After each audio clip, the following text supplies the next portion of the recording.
जय गुरु माऊली Vidarbha special रेसिपीमध्ये crispy spicy बटाटा मका मटर मसाला sandwich करणार आहे. मुलांच्या टिफिनसाठी किंवा घरी सर्वांसाठी करून बघा. टेस्टी सँडविच तयार होते.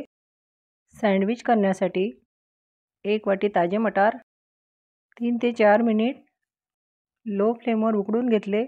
त्याचबरोबर 1 वाटी ताजा मका स्वीट कॉर्न 3 ते 4 मिनिट लो फ्लेमवर उकडून घेतला. सँडविच करण्यासाठी बटाटा मका मटार मसाला करायचा आहे. त्यासाठी कढई गॅसवर ठेवली आहे.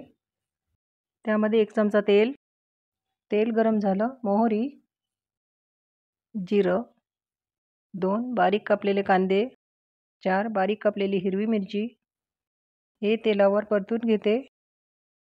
हलकासा रंग बदलेपर्यंत परतायचं. असं परतल्यावर अर्धा चमचा धने पावडर, हळद, चवीनुसार मिरची पावडर हे छान परतून घेते.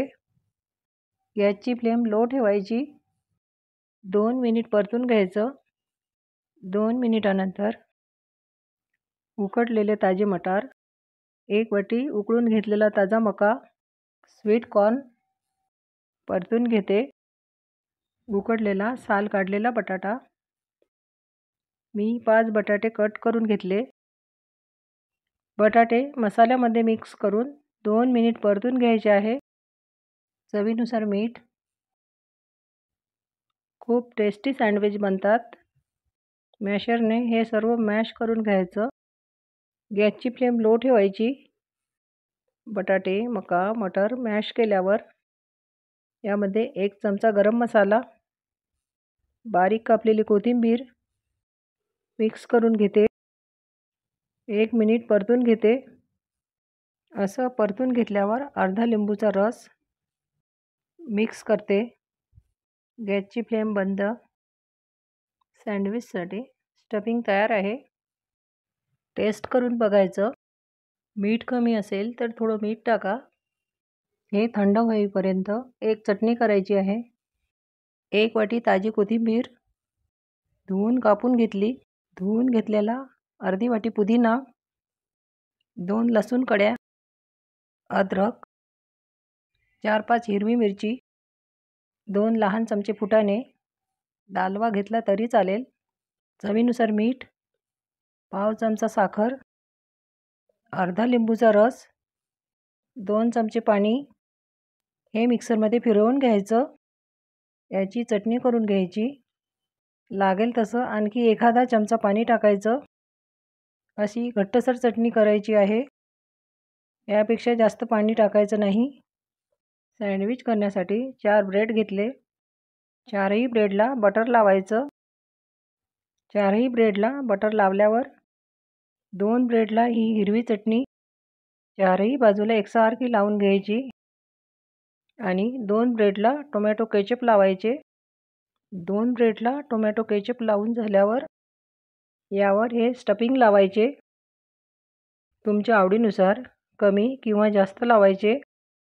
जेवढी स्टफिंग बनवेली त्यात 12 ते 14 सँडविच तयार होतात. स्टफिंग असं सर्व बाजूला लावून घ्यायचं.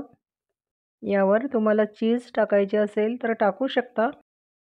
पण असे चीज न टाकताही खूप टेस्टी सँडविच बनतात. हा ब्रेड यावर ठेवायचा. हे सँडविच तयार आहे. वरून बटर लावून घेते. सर्व बाजूला लावून घ्यायचं.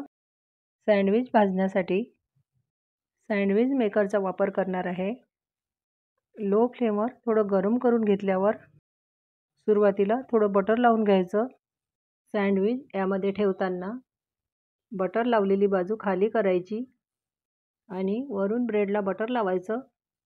बटर लावल्यावर असं सँडविच मेकर बंद करून लो टू मीडियम फ्लेमवर भाजायचं.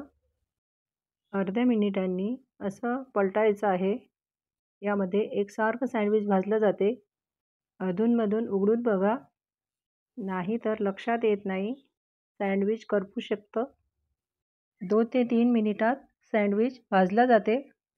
हे बघा छान खमंग कुरकुरीत भाजलं गेलं आहे. याला कट करून घेते.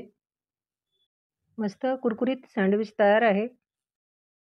अशा सोपे रेसिपी बघण्यासाठी चॅनलला सबस्क्राईब केले नसेल तर प्लीज सबस्क्राईब करा.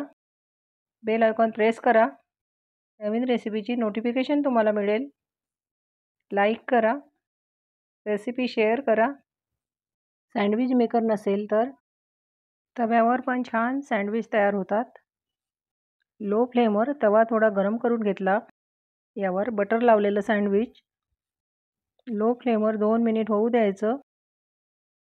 वरून असं बटर लावल्यावर पलटून घेते. मस्त क्रिस्पी झालं आहे.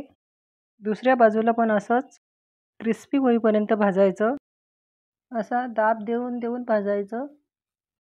दोन्ही बाजूला छान क्रिस्पी झालं आहे. काढून घेते. हे बघा असं टेस्टी मस्त क्रिस्पी सँडविच तयार आहे. करून बघा. मस्त क्रिस्पी सँडविच तयार आहे. मुलांबरोबर मोठ्यांनाही आवडेल अशी रेसिपी आहे. सँडविच तयार केलेल्या हिरव्या चटणीसोबत खाऊ शकता. पुन्हा भेटू अशी छान रेसिपी घेऊन.